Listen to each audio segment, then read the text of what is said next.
समझ में आयल क्या? महेंद्र के बहन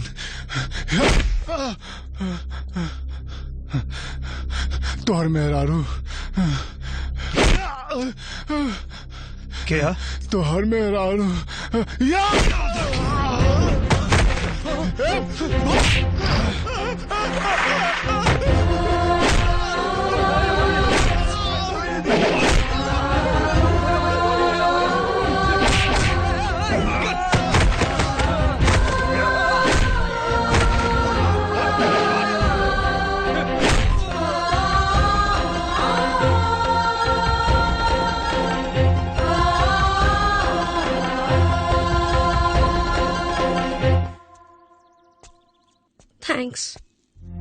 थैंक्स के कोनो जरूरत नहीं है। पत्नी की रक्षा कईल पति के धर्म होला।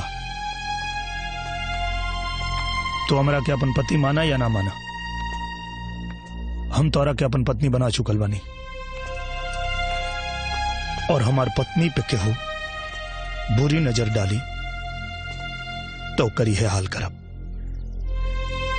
और तोहरा के अगर अपन इज्जत के ख्याल नहीं खे तो कम से कम हमारा इज्जत के ख्याल रखा। चल अब तोरा के घर छोड़ देता नहीं।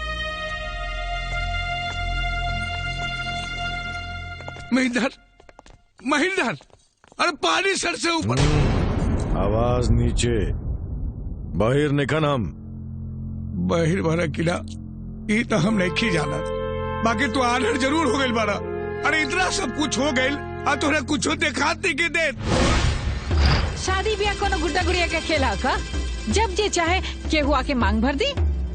बेटा महेंद्र, हम तक कहतानी की राखी का ब्याह शंकर के साथ विधिवत कानूनी ढंग से कर दिया जाए ताकि दोबारा कोनो लफड़ा न होके। ए जी, हम चाहता नहीं।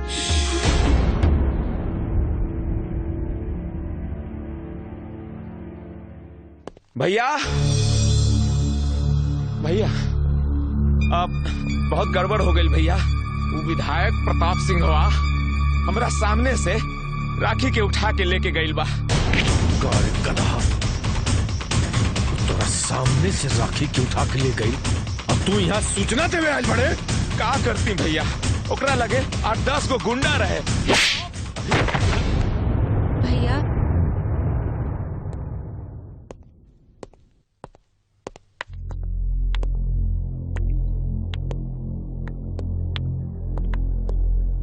भैया हमके कुछ हो गई बा। कहाँ हो गई? तो के खरोच देवे वाला का टुकड़ा टुकड़ा कर दे, बता देता है। ना भैया, उस सब के कोनो जरूरत नहीं है। आज जब ऊ घड़ी में हमके केहू आपन के जरूरत रहे तो ऊ हमार साथ देलस, जेके हम पराया समझत रहनी,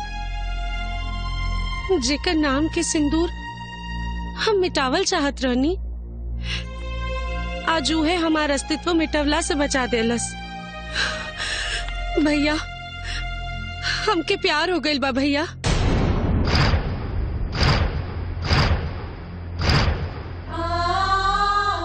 हमके निरहू से प्यार हो गइल बा भैया।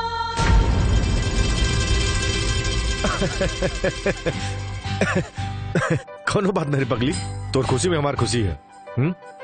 और वैसे भी बहन बेटी का हाथ वही के हाथ में दिहल जाला जौन हाथ बाप भाई से मजबूत हो गए। थैंक यू भैया, थैंक यू सो मच। लेकिन भैया हम आपसे दूर न रह पाए। पगली हमरो तो वही हाल है, बाकी तू चिंता मत कर, हम जाई ओकरा से बात करें। अगर वो तोरा सही में प्यार करत होगी तो हमार बात ना टाली।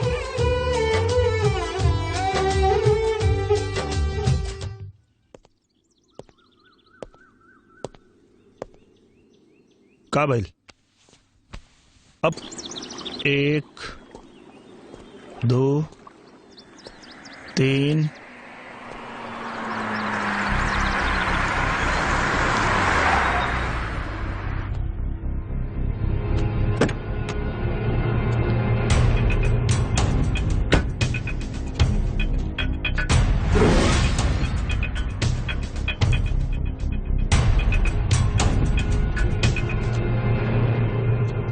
नमस्कार। लड़ाई झगड़ा जौन कुछ भी भइल ओकरा ला हम माफी चाहता नहीं।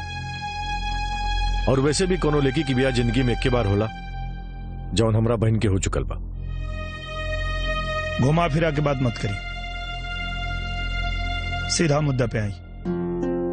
मुद्दा के बात ई बा कि तोहरा बहनोई स्वीकार करे में हमरा कोनो दिक्कत नहीं की। हाँ लेकिन बियाह के बाद तो कही जाना हमरा घर में घर जमाई बन के रहे की पड़ी। हमरा के नीचा दिखा के सार के ओहदा बहनोई से ऊपर कैल चाहता नहीं तो हमके ई शर्त मंजूर नहीं थे। शर्त मंजूर नहीं की तो मामला के रफा दफा समझी। रुक जाई महेंद्र बाबू, हमार बेटा घर जमाई बनी। माई हमरा के आपन सवारी से भेजे के पड़ी या ससुराल से सवारी आई? सवारी हवेली से आ जाए। ठीक बा।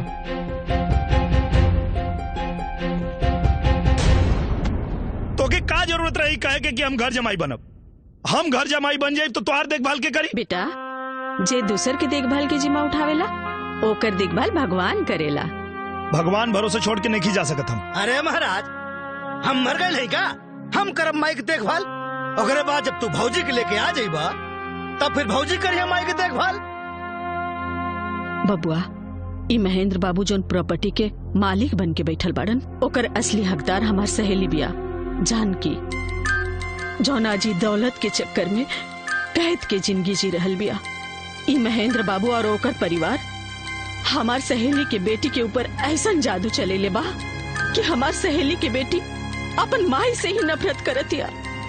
पर ये सब तोके कैसे पता? ई बहुत साल पहले के बात बा। हम अपन सहेली से मिले ओकर हवेली गैल रहनी। सुनी, हमरा के जानकी से मिले के बाद यहाँ कोई जानकी ना रहेली। और तू अंदर कैसे आ गई लू? गेट पर केहू ना रोकलस तोरा के का? जा जा यहाँ से। बाकी हमरा के कुछ समझ में नहीं ख्याल। तब हम देखती कि हमारे गांव के एगो आदमी वहाँ काम करेला और कुछ दिन बाद वो वहाँ से निकाल दिहल गए। हाँ रामू, बतावा। मालिक अभी दुनिया में नहीं खे। मालकिन के बहुत बुरा हाल बा।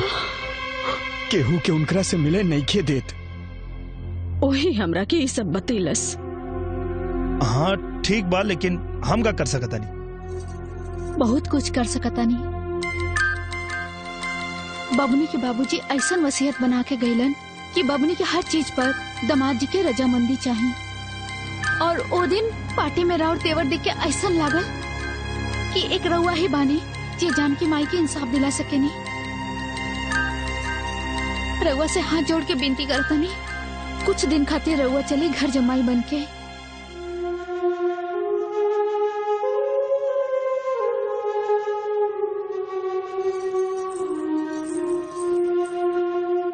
हाँ बबुआ। ठीक बा माई, अगर तोहार मर्जी बा तो हम बनब घर जमाई। तई तय रहल। शंकर जयन बहनोई के लिए आवे। अब बहनोई राजा घर पहुंची है कि ना एकर कोनो गारंटी नहीं खे। काहे कि जौना गड़िया में बहनोई राजा के बैठावे के बा वो गड़िया के तब ब्रेक फेल होई। बहनोई राजा के गाड़ी आगे आगे, हमार गाड़ी पीछे पीछे। काहे कि जब एक्सीडेंट होई नू तो एगो फोटो खींच लेवे के बा। देख ले हमारा बेटा शंकरवा के दिमाग। अब तू बता बेटा, तू कुछ करबे कि ना? है कांटी वाला कुर्सी। ई कांटी वाला कुर्सी से हम अपना जीजा जी का स्वागत करब। और अगर ई सब से बच जाई नू तो हमरा जहर वाला मिठाई से कैसे बचे दमची? दुल्हन, हे दुल्हन, हिने हवा हवा ना।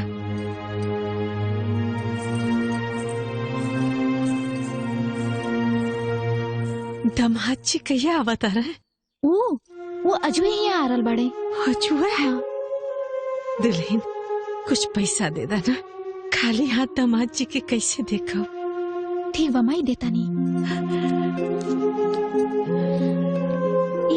ठीक बा ना?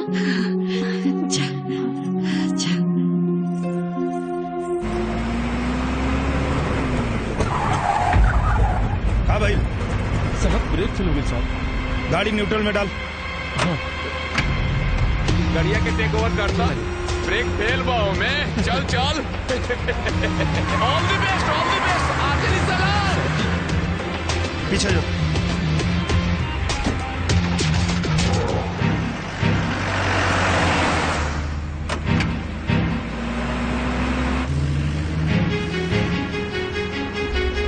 भगवान के याद को ले।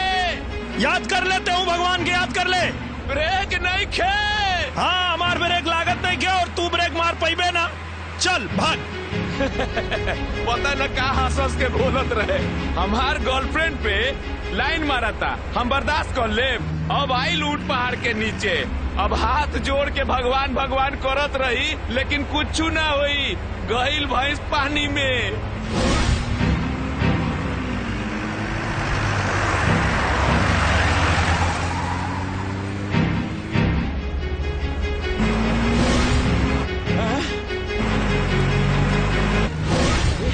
अरे भगाओ यार। अरे मलिक कितना तेज भगा। अरे भगाओ यार, हमें ब्रेक नहीं क्यों पीछे पीछे आ रहल बा। भगाओ भगाओ भगाओ, अब भगाओ जल्दी, जान मार दी हमरा के।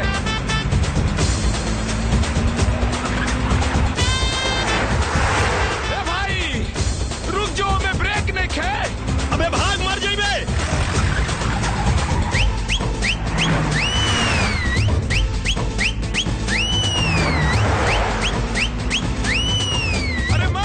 भाई अरे गलती हो गई, गलती।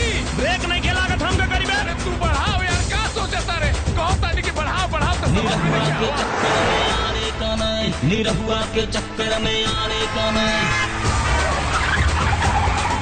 निरहुआ के चक्कर में आने का नहीं।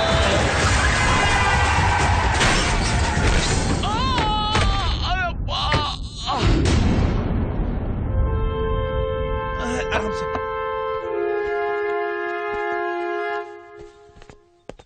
का भाई सब व्यवस्था ठीक बानू? हाँ हाँ हाँ अच्छा सुना, खाना पीना के इंतजाम देख लिया। ठीक बा भैया।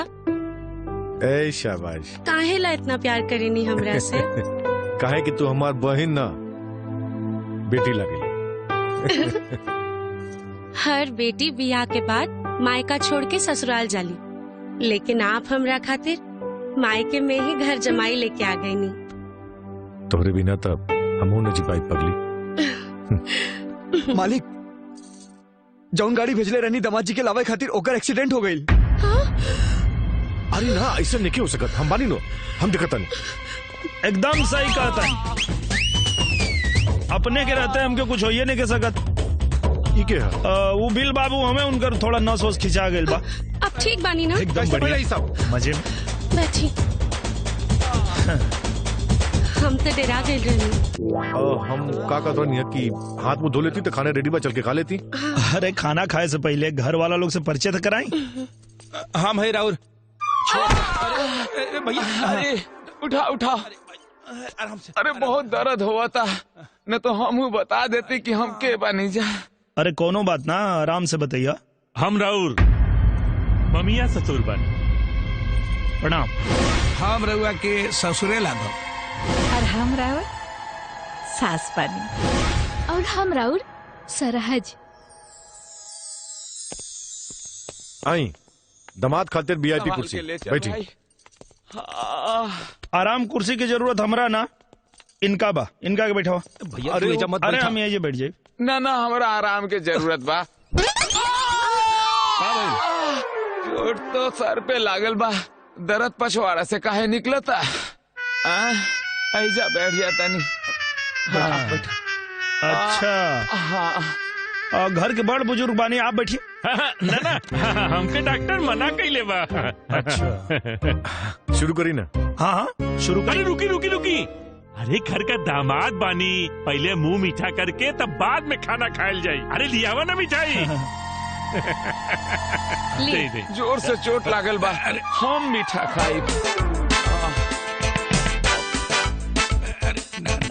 फुसुर फुसुर करता नहीं बाबूजी। हाईली रउए हूर ली। खाई ना ना हमरा ढेर आदमी के सामने लाज लागेला। हम अलग ले जाके खा ले थड़ी रउआ लोग खाए।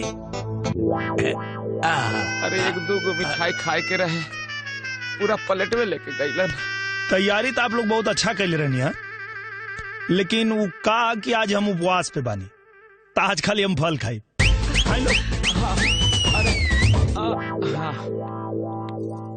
बहन तो से कुछ बात करे के रहे, लेकिन पता ना कैसे। बताई ना भैया का बात है? बेटा तोहरा कुंडली में लिखल बा कि ब्याह के बाद 6 महीना तक तू अपना पति के साथ ना रह सकेलू। काहे? अब कुंडली के ग्रह दोष के हिसाब से साथ में रहला पर पति के मौत भी हो सकेला। अगर ऐसा बात बा भैया तो अपने सुहाग के रक्षा खातिर 6 महीना तक आप हम साल भर उनके अपना से दूर रखे।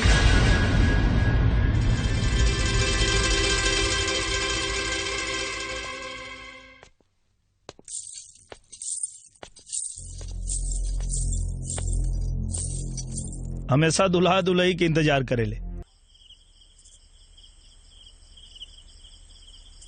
ए जी नाराज हो गई नहीं? नहीं, बहुत खुश बनी हम। सवेरे पूरा गांव में लड्डू बांटब। हमार मेहरा सुहाग रात में टेबल पे लेबल मिला के पंजा लड़ावतिया। हमरा खातिर कुछ महीना इंतजार ना कर सकता निका? काहे? बस हमरा खातिर प्लीज। ऐसा बात बतावे की चाहिए ना। तोरा खातिर कुछ महीना का पूरा जीवन इंतजार कर सकता नहीं। अब खुश? चला।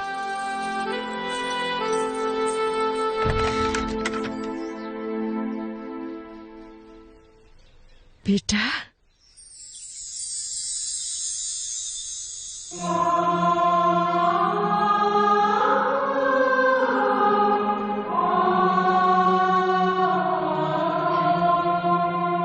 आपके हैं? अभागिन के नाम पता ना होखेला बेटा, है कि नेक समझ के रखला।